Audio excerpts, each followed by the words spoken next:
Puis on est à Hawkesbury. Puis une des choses qui est importante, c'est que si vous vivez de la colère, c'est de vous dire que vous êtes la seule personne responsable de gérer vos sentiments. La seule personne qui peut réellement être fâchée, normalement, c'est un chien. Parce que les chiens, ils sont fâchés, ils peuvent se fâcher, mais les humains, le privilège qu'on a, c'est de pouvoir être capable de gérer nos émotions.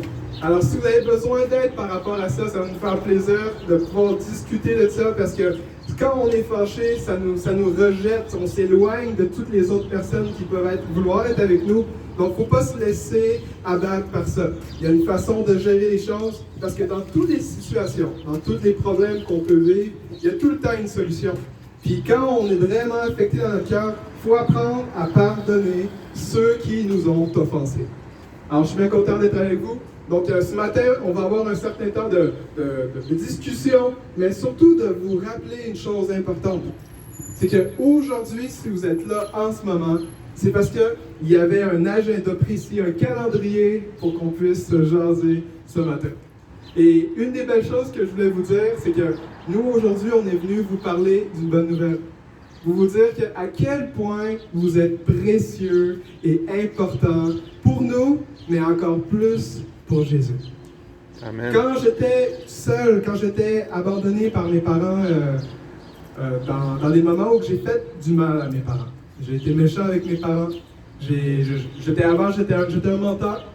Je disais, mettons que j'allais arriver chez mes amis à 8 h le soir, puis finalement, je me pointais jamais. Il y avait un aspect où que mes amis ou mes parents, j'étais un pas fiable, carrément. Puis avant ça, ce que je faisais, c'est que j'étudiais en médecine. J'ai commencé médecine à 18 ans à l'Université Laval à Québec. Puis, dans mon cheminement, alors que je devenais un médecin, que j'étais un étudiant en médecine, eh bien, j'ai rencontré Jésus. Et j'ai commencé à voir Jésus faire des choses extraordinaires. C'est que j'ai commencé à voir Jésus qui guérissait les malades. Parce que vous savez, en tant qu'étudiant à l'université, on nous apprend à réfléchir. C'est une très bonne chose. Mais c'est quand on embarque les choses surnaturelles, les choses qui sont invisibles, vraiment comme inexplicables, mais j'ai commencé à voir ça dans mes cours de médecine. J'ai commencé à voir un de mes collègues de classe qui s'appelle Karen, et il avait mal à son genou gauche. Et là, lui, il jouait beaucoup au basketball. Et quand il a joué au basketball, il est tombé, je pense qu'il s'est déchiré un ligament. Et là, moi, je viens d'apprendre que Jésus a dit, voici les signes qui accompagneront ceux qui ont cru l'Évangile. Ils imposeront les mains aux malades et ils seront guéris. Et là, je suis allé voir Karen et là, je lui ai dit, hey Karen, est-ce que je peux juste prier pour ton genou? Parce que j'ai appris qu'on peut mettre les mains sur les gens et les gens vont être guéris. Puis imaginez-vous donc, j'ai fait ça, je dis, OK, au nom de Jésus, sois guéri. Et là, Karen me regarde et me dit, David, what did you do to me? Puis Karen, il venait de l'Inde. Donc, je vous ai juste personnalisé un petit peu comment il était surpris, mais j'étais sous le choc. Parce que les choses dans la Bible, des guérisons, des choses surnaturelles, ben, ça a commencé à se passer. Et là, présentement, ce que j'ai à cœur, j'ai le prénom de Émilie présentement dans mon cœur. Est-ce que vous connaissez une Émilie? Est-ce que vous connaissez une Émilie? Ou une Jocelyne? Émilie ou Jocelyne? Si quelqu'un vous connaissez dans vos familles? Non? Ben, ce que je chantais, en particulier pour toi, jeune femme là-bas, qui est juste ici, je sens que toi, tu es le genre de personne qui a le cœur très sensible. Je sens qu'une des choses qui est vraiment spéciale, c'est que ton cœur est prêt à écouter les autres quand ils viennent se confier en toi.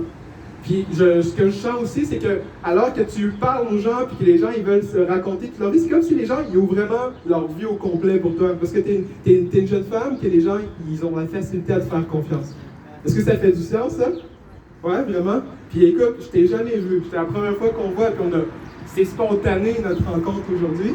Mais quand Jésus, on est là en son nom, ben Jésus, il nous met dans notre cœur comment il ressent pour les autres qu'on côtoie. Puis je veux juste te dire, Jésus, il t'aime tellement. Je ne sais pas comment tu t'appelles, mais Jésus, il t'aime tellement. Je ne sais pas s'il y a des choses que des fois tu peux avoir, on a tous des regrets. Mais il y a une chose, c'est que Jésus a dit, si tu lui fais confiance, ben tu vas pouvoir être pardonné. Même être capable de te pardonner des choses que tu aurais dû faire et que tu n'as pas fait. Puis je veux juste te dire que c'est ça la bonne nouvelle. Et toi, je me suis aussi. Moi, je sens que tu es quelqu'un de drôle. Je sens que quand quelqu'un va pas bien, autant que les jeunes femmes-là, les gens viennent l'écouter, mais toi, tu es capable de les faire rire quand justement ça va pas bien.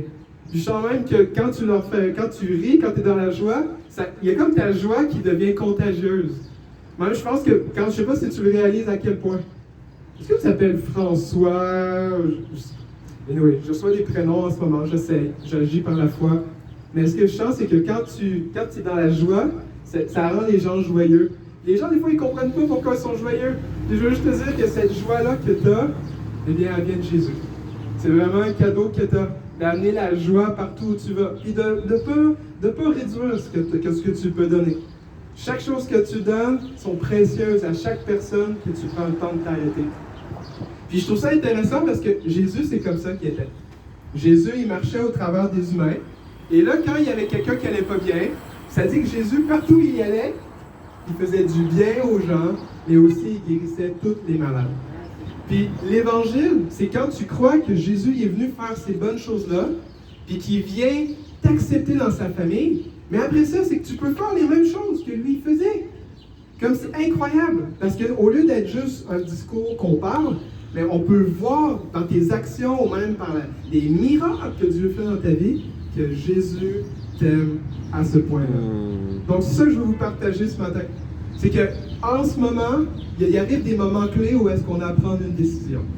On a à dire, bon, est-ce que ce gars-là, il me parle au micro, on l'a jamais vu, mais est-ce qu'il dit des choses sur nous qu'on sait, mais lui, il sait pas? Comment ça, il sait ça? Bien, ça, mesdames et messieurs, ça fait partie de la bonne nouvelle. C'est que votre vie, Jésus veut la changer. Vous pensez que vous ayez pu juste vivre comme ça, venir en dessous de l'ombre, mais Jésus, quand il vient dans notre vie, il vient agir comme le chapiteau. Il vient mettre de l'ombre sur notre tête. Quand on est vraiment découragé ou quand on essaye par nos propres efforts de s'en sortir. Il y a différentes choses qui font en sorte qu'on s'essaye.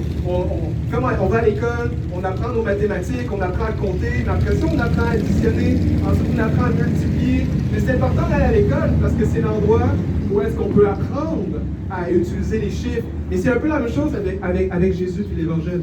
On a à faire des petits pas. On a à juste dire, bon, aujourd'hui, je vais apprendre à compter. Mais avec Jésus, je vais apprendre à lui faire confiance. Je vais apprendre à aller plus loin de ce que les gens m'ont dit, mais je vais faire confiance à lui. Parce que lui, il ne nous trahira jamais. Amen. Et ça, c'est ce que je veux vous partager ce matin. J'étais un étudiant en médecine. J'ai quitté la médecine parce que je voulais prêcher l'Évangile. Et alors, j'ai terminé premier de ma promotion. Alors, j'étais premier de classe. Ça fait la surprise dans toute ma cohorte, mais le fait que ce gars-là, il voulait suivre Jésus à ce point-là, c'est que quelque chose devait vraiment être arrivé. Puis je vais vous dire ça. Protège ta joie, mais aussi protège ton cœur quand tu écoutes les gens. Parce que ça, ce que je veux dire, c'est que ça te fait devenir comme Jésus. Mais mets ta confiance en lui. C'est vraiment important. Alors, ça que j'avais à vous dire, puis on est là encore ce matin pour être là ensemble. Puis s'il y a quoi que ce soit, des questions, ça va nous faire plaisir d'être là avec vous. Donc, à très bientôt.